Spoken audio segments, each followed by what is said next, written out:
Hello guys, Jamia entrance अड्डा की YouTube channel पर आपका वेलकम है। मेरा नाम इस्रार है और हमारे साथ आज हैं नूर निशा। और ये लास्ट ईयर हमारी स्टूडेंट थी और ये वेस्ट बंगाल से बिलोंग करती हैं।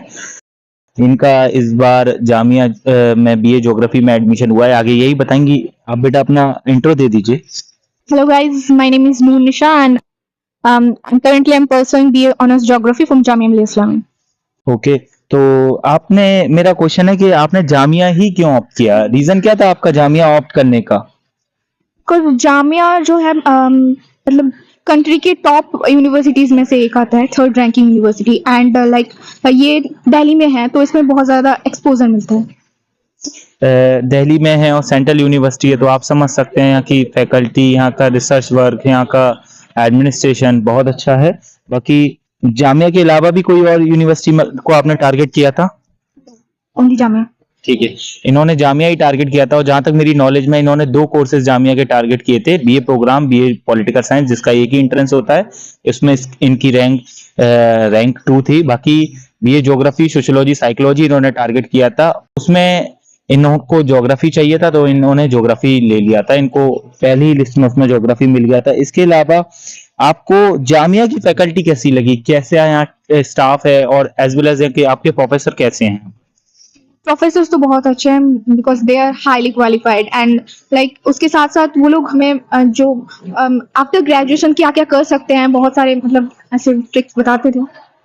आपको ऐसा लगता होगा कि जामिया मेरा एडमिशन हो जाएगा और मैं ये कर लूंगा, या सिविल सर्विसेज में चला जाऊंगा। आपको यहाँ आने के बाद में भी कई सारी अपॉर्चुनिटीज मिलेंगी कि आपको कई डायमेंशन में अपॉर्चुनिटीज मिलेंगी देखने को। इसके अलावा आपकी स्ट्रेटेजी क्या थी एग्जाम को लेकर के कि आप कैसे अपने जो 4 टॉपिक में एंट्रेंस पूछा जाता है, और लास्ट टाइम पे तो ज्योग्राफी का सिलेबस भी चेंज कर दिया, मतलब सिलेबस तो नहीं करा था, एग्जाम चेंज कर दिया, सिलेबस तो आज तक चेंज नहीं हुआ है। तो आपकी क्या स्ट्रेटेजी थी कि मेरा सिलेक्शन हो जाए? चारों में से मैंने जीके जीएस में सबसे ज्यादा फोकस किया क्योंकि उसमें 60 मार्क्स आते हैं तो और साथ साथ रीजनिंग इंग्लिश वो भी इंग्लिश तो सिंपल आते हैं और रीजनिंग भी इजी आते हैं तो जीके जीएस में फोकस करना ज्यादा जरूरी है बिकॉज जब आप 12th एकेडमिक्स मतलब कंप्लीट करके आते हो तो जो हम 12th तक पढ़ते हैं वो थोड़ा अलग है और एंट्रेंस थोड़ा सा कम्पिटिटिव एग्जाम टाइप के है तो इसीलिए ज्यादा जीके जीएस में फोकस करना। आप पर डे की प्लान, आपकी जो पर डे प्लानिंग होती थी तो आप कैसा उसका टाइम डिवाइड करती थी? टाइम मैनेजमेंट कैसा होता था?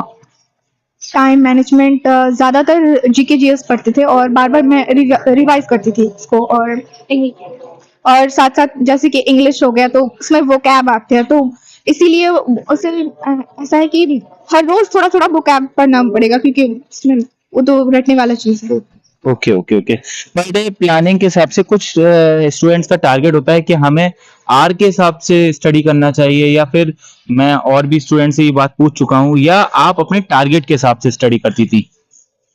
आवर के हिसाब से स्टडी नहीं करती थी क्योंकि मैं हमेशा टारगेट के हिसाब से स्टडी करती थी क्योंकि आवर अगर हम 5 आवर्स रखे तो अगर मैंने टारगेट लिया कि 4 सब्जेक्ट मुझे करना है आज कवर 4 टॉपिक तो 5 आवर्स में देखा जाए तो मेरा 2 टॉपिक कंप्लीट हुआ तो वैसे मैं नहीं रखती थी और ऐसे मेरा नहीं था कि और मुझे लगता है कि मुझे जहाँ तक पता है कि आप रात में ही प्रेफर करती थी, लेकिन इसके बारे में आप क्या कहना चाहेंगी? दिन ज्यादा सही है या रात ज्यादा सही है प्रिपरेशन करने के लिए या स्टडी करने के लिए? साइंटिफिकली देखा जाए तो दिन सही है बट मेरे से होता नहीं था तो फिर मैं रात ही प्रेफर करती थी। Okay okay. बाकी एक क्वेश्चन है कि आपको मेरी क्लास कितनी रिलेवेंट लगी इस एग्जाम से रिलेटेड, कि हाँ सर का पढ़ाया हुआ या फिर ऐसा ऐसा काम आया मुझे, या मेरा सिलेक्शन में कितना उसने रोल अदा किया?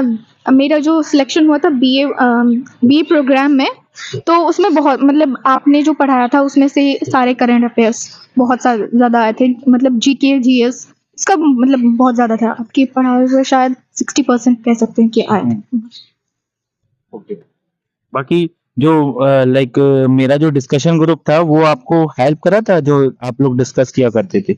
जी बिल्कुल बिकॉज अगर खुद से रिवाइज करते रहे पढ़ते रहे तो उतना याद नहीं रहता व्हेन आप किसी से डिस्कस करते हो तो वो ज़्यादा याद रहता है या फिर आपको कुछ नहीं पता तो कोई और वो आपको आंसर बता रहे हैं।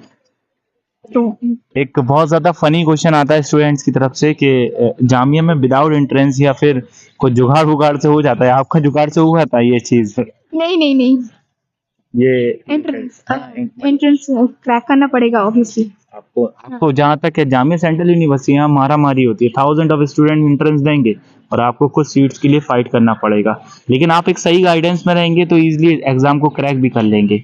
तो ये थी हमारे साथ में नून निशा, जामिया की बीए ज्योग्राफी की फर्स्ट ईयर की स्टूडेंट। अगर आप भी इनकी तरह एडमिशन लेना चाहते हैं जामिया मिलिया में या फिर एएमयू में, ठीक है, तो आप हमसे कनेक्ट हो सकते हैं और हमारे जो स्क्रीन पर व्हाट्सएप नंबर है उस पर कांटेक्ट कर सकते हैं।